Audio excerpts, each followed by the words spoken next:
Hi, ఈ పెట్టె ఎక్కడదా అనుకుంటున్నారా? ఆ గూట్లో ఉన్న పెట్టె పడిపోయి పిల్లి తినేస్తుంటే మా ఆవిడ కాపాడింది. ఇక భద్రంగా మా ఇంట్లో ఉంది.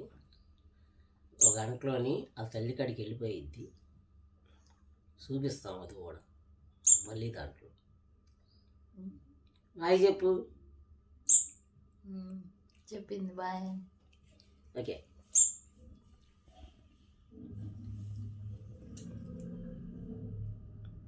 చూస్తుంది ఎలా చూస్తుంది అన్ని చిక్ చిక్ జీ అని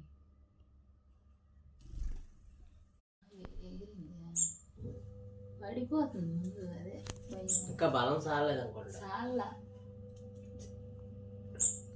పేరెంట్స్ దగ్గరే నీకు తదుపరి జీవితం ఉంటుందా ఏంటనేది కాస్త ఎవరో చెప్తున్నారో ఎవరో ఫోర్స్ చేస్తున్నారో ఎవరో బలవంత పెడుతున్నారు.